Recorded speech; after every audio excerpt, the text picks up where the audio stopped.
ಈ ವರ್ಷ ಶ್ರಾವಣ ಮಾಸದ ಶುಕ್ಲ ಪಕ್ಷದ ಪಂಚಮಿಯ ಶುಕ್ರವಾರದಂದು ಸಿದ್ಧಿಯೋಗದಲ್ಲಿ ನಾಗರ ಪಂಚಮಿ ಆಚರಿಸಲಾಗುತ್ತಿದೆ. ಈ ಹಿನ್ನೆಲೆ ನಾಡಿನೆಲ್ಲೆಡೆ ನಾಗರ ಪಂಚಮಿ ಹಬ್ಬದ ಸಂಭ್ರಮ ಮನೆ ಮಾಡಿದೆ. ನಾಗದೋಷದಿಂದ ಮುಕ್ತಿ ಪಡೆಯಲು ಭಕ್ತರು ನಾಗರ ವಿಗ್ರಹಗಳು, ಹುತ್ತಗಳಿಗೆ ವಿಶೇಷ ಪೂಜೆ ಮಾಡುವಲ್ಲಿ ನಿರತರಾಗಿದ್ದಾರೆ.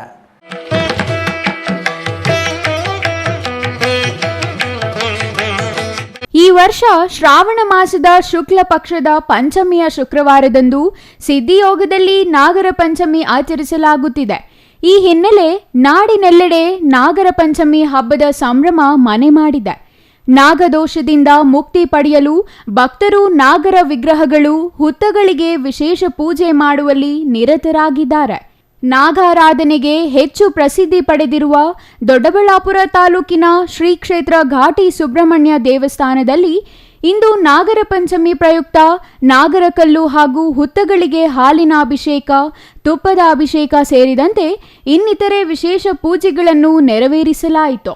ಪ್ರತಿ ವರ್ಷ ನಾಗರ ಪಂಚಮಿ ದಿನದಂದು ನಾಗರ ಕಲ್ಲುಗಳನ್ನು ಶುದ್ಧ ನೀರಿನಿಂದ ತೊಳೆದು ಅರಿಶಿನ, ಕುಂಕುಮ, ಹೂವಿಟ್ಟು ನಂತರ ನಾಗರ ಕಲ್ಲಿಗೆ ಹಾಲೆರೆದರೆ ಸರ್ಪದೋಷ ನಿವಾರಣೆಯಾಗಲಿದೆ ಎಂಬ ನಂಬಿಕೆ ಹಿನ್ನೆಲೆ ನಾಗದೇವರಿಗೆ ವಿಶೇಷ ಪೂಜೆ ನೆರವೇರಿಸಲಾಗುತ್ತದೆ.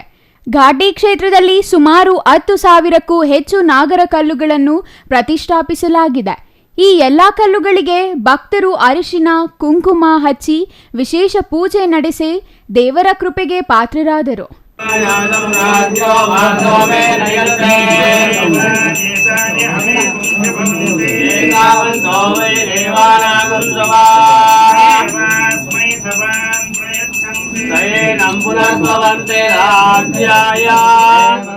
Mahesh, CTV news, Doddaballapura.